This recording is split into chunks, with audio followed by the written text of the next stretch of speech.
এবং এখন মেডিকেলে অধ্যয়নের বিষয়টা আমরা ইউনিভার্সিটিতে পড়েছি, ইউনিভার্সিটিতে ভর্তি হলে পড়াশোনা অনেকটা রিল্যাক্স আছে, অর্থাৎ লাইফটা বেশ এনজয় করা যায়। তো মেডিকেলের লাইফটা এমন, আপনাকে স্ট্রাগল করতে হবে হার্ড অ্যান্ড সোল, এবং আনটিল ডেথ পড়তেই হবে, পড়তে পড়তে জীবন শেষ। মানে এমন একটা রাস্তায় আপনারা নিয়েছেন যে রাস্তাটাকে পড়াকেই এনজয় করতে হবে, পড়াকেই ভালোবাসতে হবে, পড়া নিয়েই চলতে হবে, পড়া দিয়েই ঘুমাতে হবে, পড়া দিয়েই ঘুম থেকে উঠতে হবে। তো এই জগতে আপনাদেরকে এই কারণে আরেকবার স্বাগত জানাই।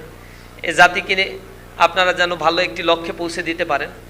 যদিও মেধার মূল্যায়ন বাংলাদেশে নাই, আপনারা এমবিবিএস ভর্তি হয়েছেন, সবাই আপনাদের দিকে তাকায়, স্বপ্ন দেখে, ডাক্তার মানেই মনে করে কারিগরি টাকা, কোটি কোটি টাকা, কিন্তু রিয়ালিটিটা অনেক কঠিন।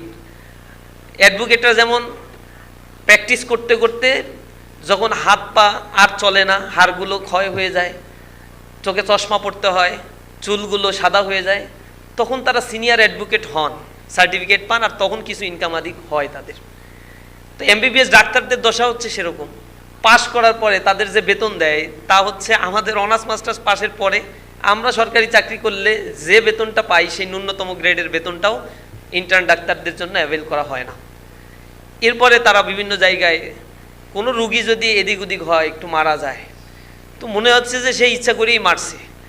রুগী মরল কেন, এই জন্য তার গায়ে আগে দুই একটা পড়ে। ডাক্তার সুরক্ষা কোনো আইন নাই, ডাক্তারদের অধিকার সুরক্ষার জন্য তাদের বেতন কাঠামো, ইনফ্লেশন রেট বৃদ্ধি কমতি ঘাটতির সাথে সাথে বেতনের যে অ্যাডজাস্টমেন্টটা, এটা বাংলাদেশে নাই।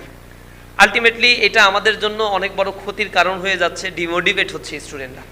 এরপরেও সুযোগ সুবিধা অনেক বেশি, যারা ভালো প্র্যাকটিস করতে পারেন, ভালো এদিকে নিজেদের ক্যারিয়ারকে আরও বেশি শানিত করার জন্য অধ্যয়ন করতে পারেন, তাদের লাইফটা চমৎকার হয়। আমরা সেই লাইফেরই প্রত্যাশা করি আপনাদের কাছে।